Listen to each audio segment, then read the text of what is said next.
7장.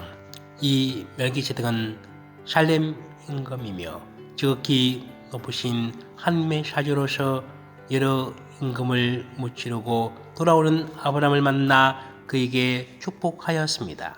그리고 아브라함은 모든 것의 10분의 1을 그에게 나누어 주었습니다. 먼저 그의 이름은 정의의 임금이란 뜻입니다. 그는 또한 살렘의 임금 곧 평화의 임금이었습니다. 그는 아버지도 없고 어머니도 없으며 족보도 없고 생의 시작도 끝도 없는 이로서 하느님의 아들을 닮아 언제까지나 사제로 남아 있습니다. 그가 얼마나 위대한지 생각해 보십시오. 선조 아브라함도 가장 좋은 전리품에서 10분의 1을 그에게 바쳤습니다. 네 자손 가운데서 사직을 맡는 이들에게는 율법에 따라 백성에서 11조를 거두는 규정이 있습니다. 백성 역시 그들의 형제로서 같은 아브라함의 소생인도 그렇습니다.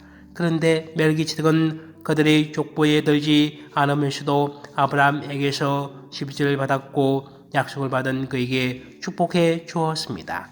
따질 것도 없이 축복은 아랫사람이 윗사람에게서 받는 법입니다.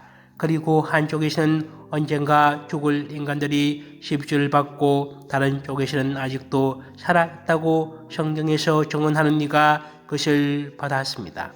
이를테면 11조를 받는 레이도 아브라함을 통하여 11조를 바친 셈입니다. 멜기세덱이 아브라함을 만났을 때 레이가 자기 조상이 몸속에 있었기 때문입니다. 백성은 레이의 사직을 바탕으로 율법을 받았는데 만일 그 사직으로 완전성에 이를 수 있었다면 아론과 같은 사제를 임명하지 않고 멜기세덱과 같은 다른 사제를 세울 필요가 어디 있겠습니까? 사직이 변하면 율법에도 반드시 변화가 생기는 마련입니다. 여기에서 말하는 분은 다른 지파에 속하신 분으로서 그 지파에서는 아무도 제단에서 직무를 수행한 적이 없습니다. 우리의 주님께서 유다 지파에서 나오신 것은 명확합니다.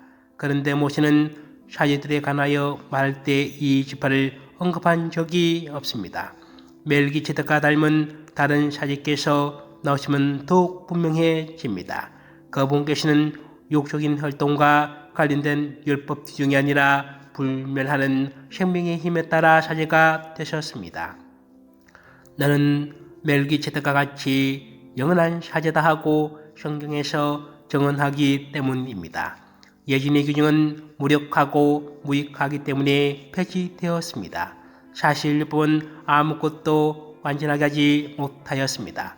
그러나 더 나은 희망이 주어져 우리는 그것을 통하여 하나님께 다가갑니다. 이 일은 하나님의 맹세 없이 이루어진 것이 아닙니다. 다른 이들은 하나님의 맹세 없이 사제가 되었습니다.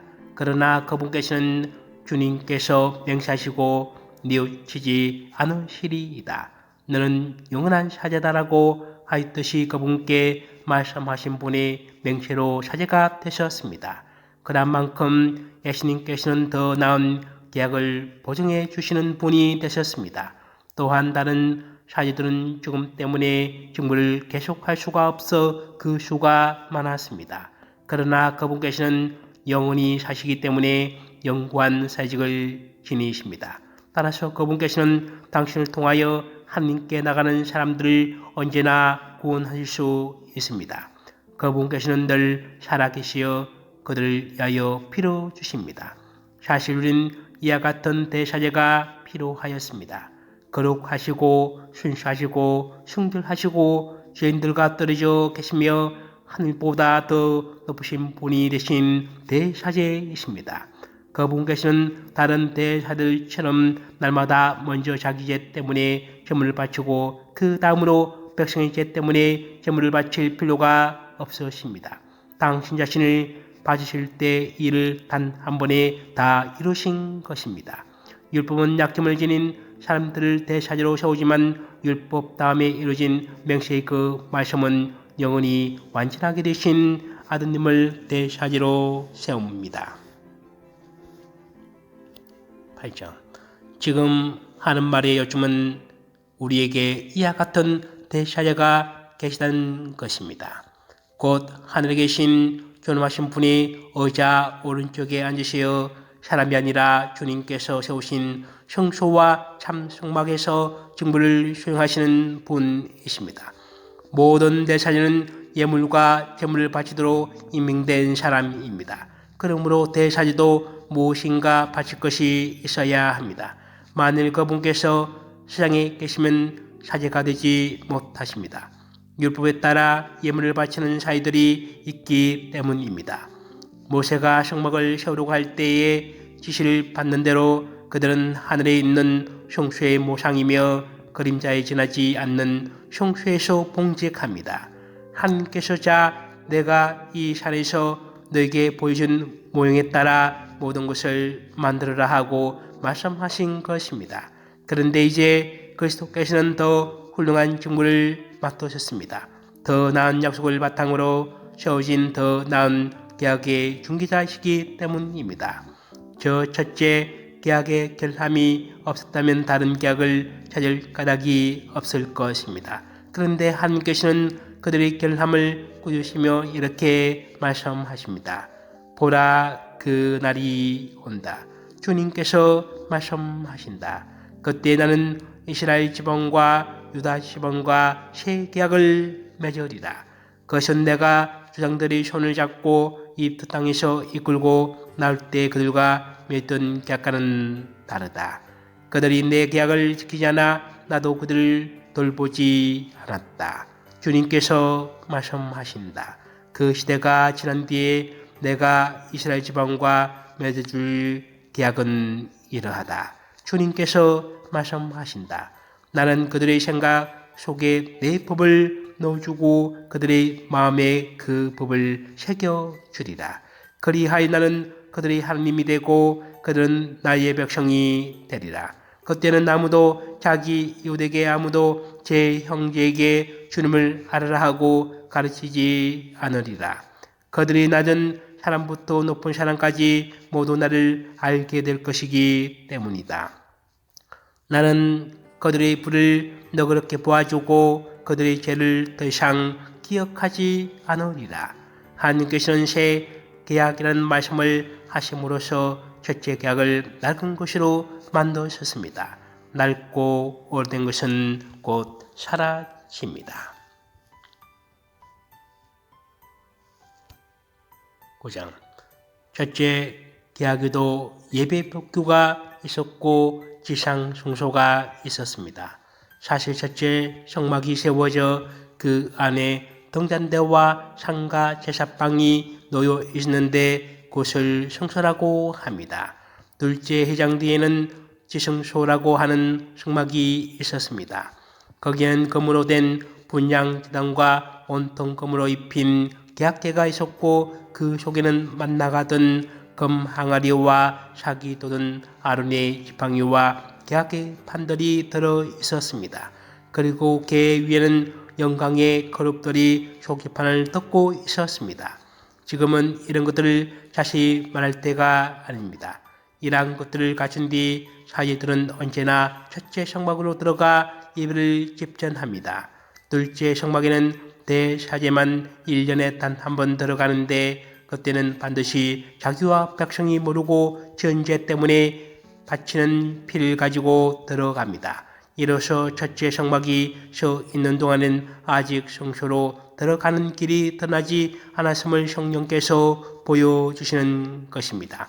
이는 현실을 가리키는 상징입니다. 예물과 제물을 바치긴 하지만 그것들이 예배하는 이의 양심을 완전하게 해주지는 못합니다. 먹는 것과 마시는 것과 몸을 씻는 여러 가지 예식과 관련될 뿐입니다. 이 모든 것은 새 질서 시대가 시작될 때까지만 부과된 외적인 법규일 따름입니다. 그러나 그리스도께서는 이미 이루어진 좋은 것들을 주관하시는 대사제로 오셨습니다. 그분께서는 사람이 손으로 만들지 않는 곧 이 피조물에 속하지 않는 더 훌륭하고 더 완전한 성막으로 들어가셨습니다.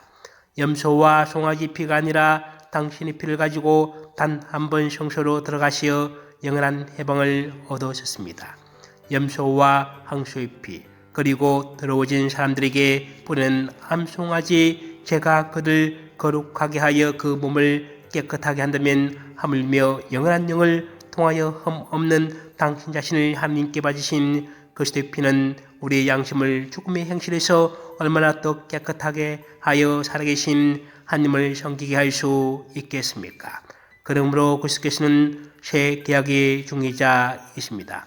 첫째 계약 아래에서 저지른 범죄로부터 사람들을 속량하시려고 그분께서 돌아가시어 부르심을 받는 이들이 약속된 영원한 상속재산을 받게 해주셨기 때문입니다. 유언이 있는 곳에서는 유언자의 죽음이 확인되어야 합니다.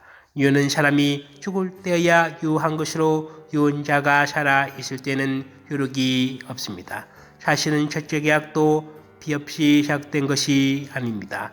모세는 율법에 따라 온 백성에게 모든 계명을 선포하고 나서 물과 종, 양털과 우슬초와 함께 송아지와 염소의 피를 가져다가 계약의 책과 온 백성에게 뿌리며 이는 하나님께서 내게 명령하신 계약의 피다 하고 말하였습니다. 그리고 성막과 의식에서는 모든 기문에도 같은 방식으로 피를 뿌렸습니다.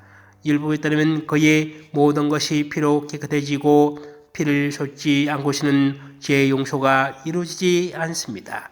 그러므로 하늘에 있는 것들을 본뜬 모상들은 이란 의식으로 깨끗하게 할 필요가 있었습니다. 그러나 하늘의 것들은 그보다 나은 제물이 필요하였습니다. 그리스도께서는 참 성소의 모조품에 지나지 않는 곳에 곧 사람 손으로 만든 성소에 들어가지 않으셨습니다. 이제 우리를 위하여 하나님 앞에 나타나시려고 바로 하늘에 들어가신 것입니다. 대사제가 해마다 다른 생물의 피를 가지고 성소에 들어가듯이 당신 자신을 여러 번 바치시려고 들어가신 것이 아닙니다. 만일 그렇다면 세상 창조 때부터 여러 번 권을 받으셔야 했을 것입니다. 그러나 이제 그분께서는 마지막 시대에 당신 자신을 제물로 바쳐 죄를 없애시려고 단 한 번 나타나셨습니다. 사람은 단 한 번 죽게 마련이고 그 뒤에 심판이 이어지듯이 그리스도께서도 많은 사람의 죄를 짊어지시려고 단 한 번 당신 자신을 바치셨습니다. 그리고 당신을 고대하는 이들을 구원하시려고 자와는 상관없이 두 번째로 나타나실 것입니다.